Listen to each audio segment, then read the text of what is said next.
All right, so like I explained before, with this bike, the front end was too short. So I had a homie come to get this front end. That homie is behind the camera. Show his face. There he is. It's Big D, Derek, the man with the master plan. And he brought over, God, this kid's building he's building the cream puff. So he's got this super sweet, nice spool. And this front end came with that spool over there. I do not believe they're going to be the same width, even though we've got some spacers here. These are no good, so we're going to respace this thing for them.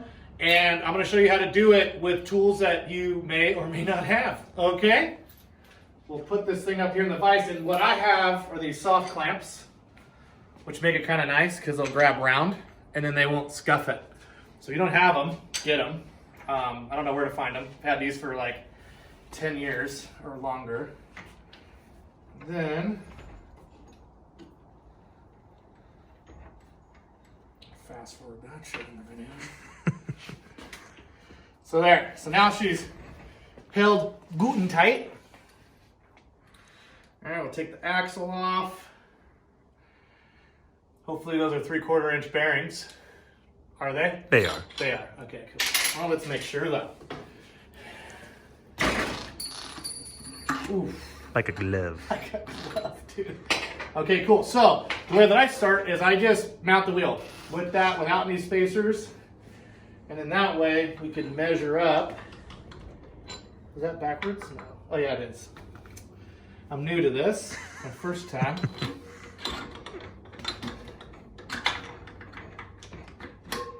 So we'll just throw that in there. Put this on so it doesn't get lost. I didn't grab my calipers, but I will right now. So basically,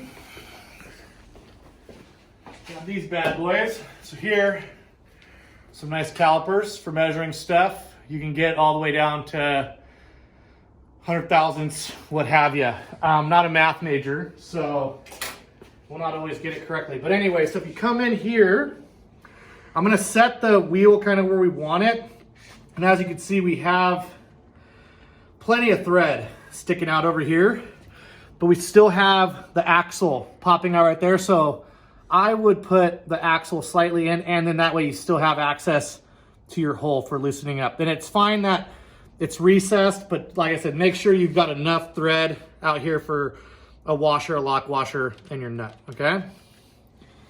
Okay, so like I said, with the axle, I just would lock her in so that it doesn't move on you with the pinch bolt. And also what we're working with here is like your average 39 millimeter front fork. This one's like a 4/over, I think, which hopefully it's long enough for Big D over here. It's gonna be okay? We're gonna extend it, but yeah, it's a good start. It's gonna get longer. It's gonna get longer. Woo! All right, but regardless, now this gets the boy into mock-up so he can do all what he's got to do to get himself a bike going. Okay, so what I do is I'll measure and try to get my wheel centered up. I will be honest, this is a little bit like not precise, but we're not going to the moon. So it's just a chopper. But we'll get as close as we can.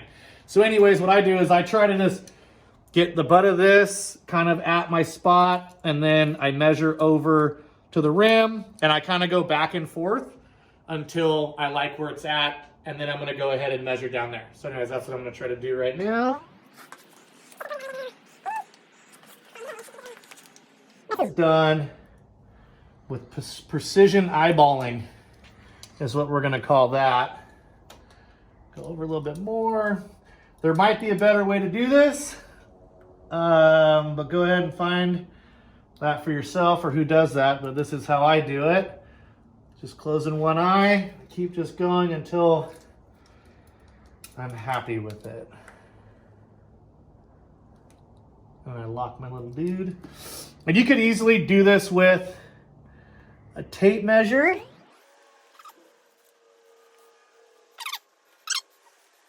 That's good. So I will give one little idea of how you could do it, like maybe not the way that I just did it with the fucking eyeball method with something to measure is you could just measure the distance between the inner side of the legs, the width of the rim, and then subtract the width of the rim between the distance of the forks, divide that by 2, and that should be your measurement for each side to have it cherry, which probably is the way you should do it. Just gonna say. But this is how we're doing it today, cuz it's for my buddy. And that's just how we do things. I wanna make sure that bike kind of tracks slightly to the right. Now what you need is a fresh piece of paper, preferably from L&D Sustainable HQ Lighting. My homie Dave, this is his business. We like entrepreneurs. But anyways, blank piece of paper.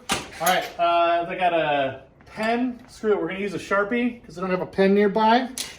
Now we're gonna do our left side and our right side. All right, the left side, this is where it gets confusing. Which is the left side? Is it the left side from here to here, or is the left side from here to here? I don't know, just whichever way you do it, remember which way you did it. Today, this is gonna be our left, this will be our right. And now, once again with that fancy eyeball, we're gonna go in, and we're just gonna measure up to there. Once again, I know for a fact there's a better way to do this. But once again, it's just a chopper. Don't overthink it, dude. Actually, I gotta get in here a little more serious. I can't worry about where the camera's seeing as much as like what I gotta be doing. There's that. So that's our left side is 1 inch, 250 thousandths. Look at that, almost. It's a nice round number. How'd that happen? That's interesting. All right, 1.250, which also equates to 1 inch and a quarter, 25 cents. All right. All right, now our right side.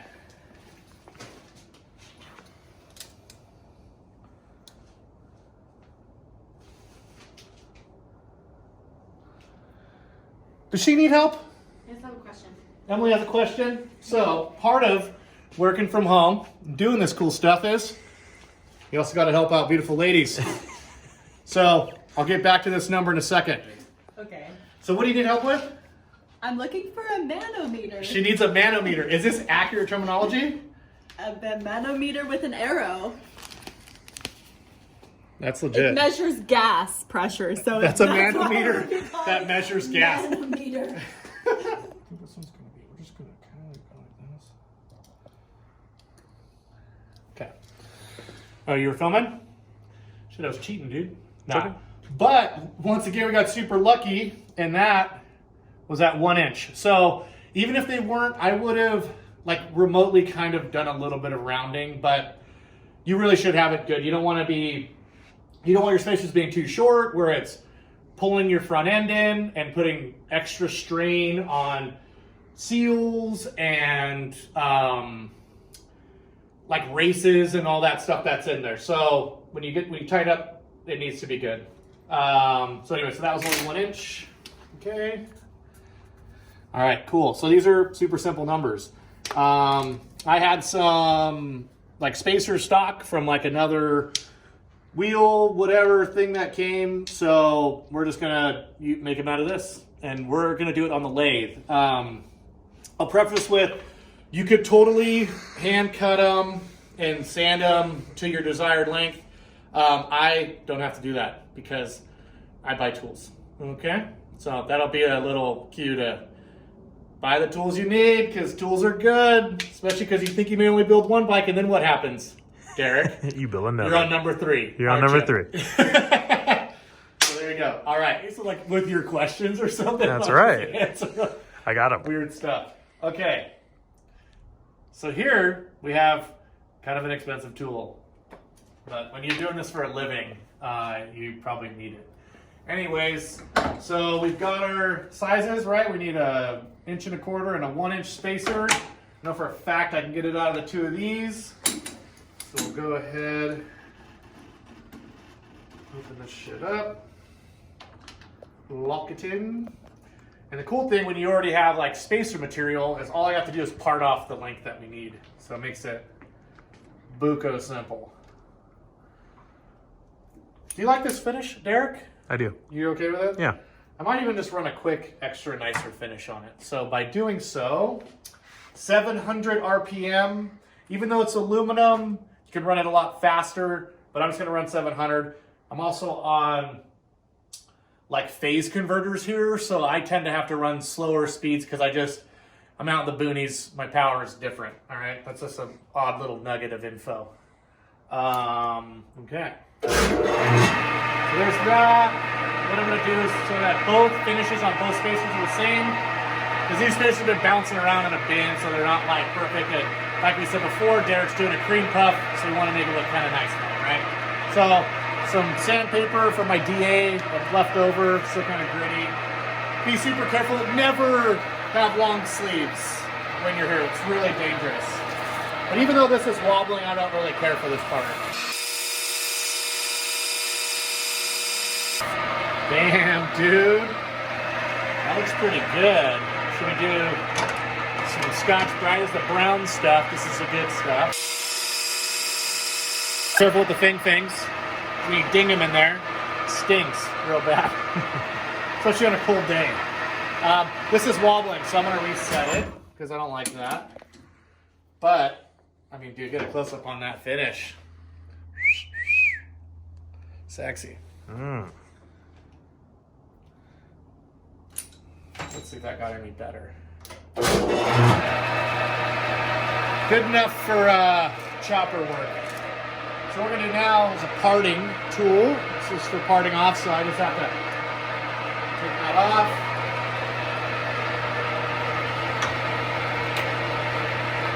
I'm gonna go to I'll do an 1.25 inches first. That's 1 inch. Each one of these is 100 thousandths. So you got 1.2, and then we got our 50. Think right there. There's our 1.25 inches. And a little scribe line. And actually, I'm gonna slow it down. We don't need to be going that fast to part it. And I am not a professional machinist. I've only just learned all this stuff through my own stuff. So I'm sure real machinists would they'd have a word with me, put it that way, with some of the things that I do. But that's just the way that it is. Whenever you're parting, you want to be slightly towards the button. Sorry for my head. All right, line it up with my line. We're looking good. This is where we're gonna part it off. Okay. All right, we're gonna make sure this is locked because we don't want that to be loose. Also, that was weird. So that's something that happens because of my power problem here, which hopefully we don't lose it. But this is Booney living. I don't know why it did that. Let's try that again.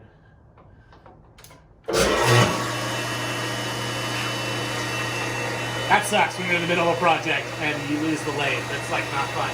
So, got your little brush with some of that. Good. Woo! It's just motor oil. Once again, this is what I chose to use. I'm sure there's like cooling stuff, but I just lube where I'm gonna make my part because aluminum is really sticky. It's kind of like sticks to everything, so sometimes you gotta re-clean your bit and stuff. But anyways, here we go.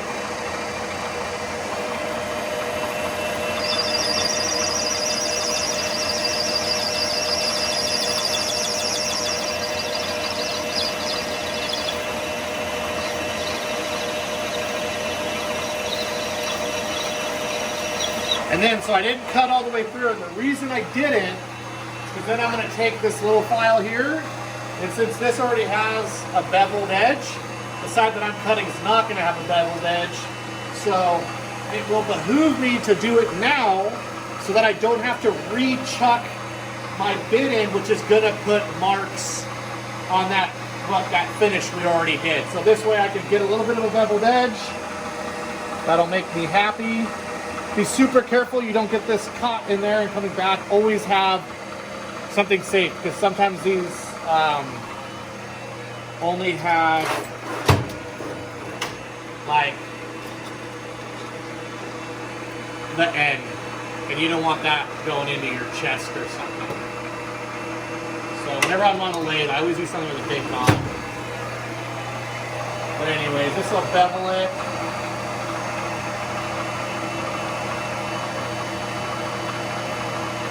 Real nice. Okay, so that's beveled. Now we'll finish off our cut. And once again, probably another sketching thing that I do.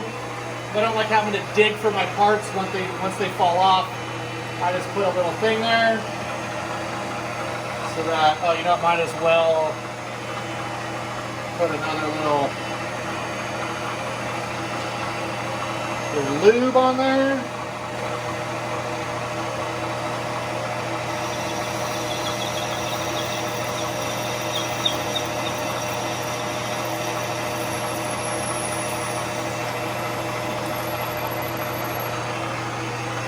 There's our spacer. Let's you just go ahead and fire it up. All right, so another little dude I got here, which you could easily just go in there with a file, but when you make your cut, there's gonna be like a little lip rim, and that's what this crazy little deburring tool is for. Just go in there. And now, stick your finger in, touch this whole thing, because we know, like, one of my biggest pet peeves, man, is like, I don't want this thing sharp and cutting. Dude, it's not a knife, it's a spacer, okay?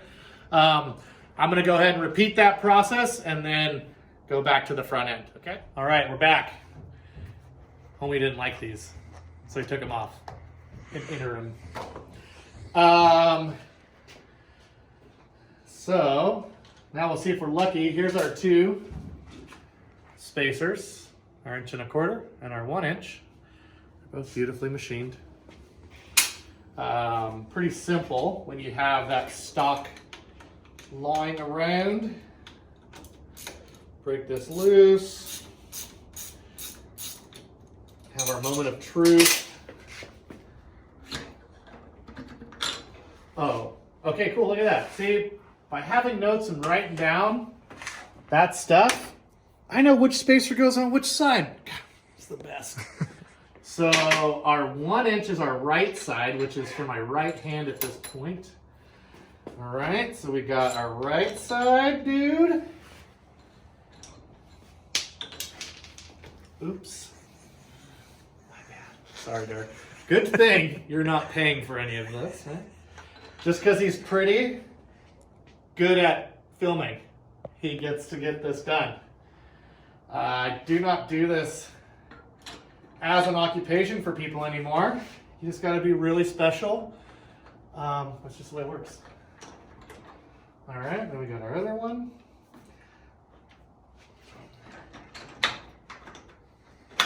Look at that, dude. And on this one, we're actually going to tighten it down and make sure that under pressure, what the hell? So this is funny. This is the lock washer that came with it. It's like not even close to the right size. We won't put that on. This is just for mock-up purposes anyways, because you still have to go home and install it. That's right. Which we'll have to have you send a photo of it installed for the vid, for the people. 100%. They gotta see the final product, man. That is a 3/4. So good. Okay.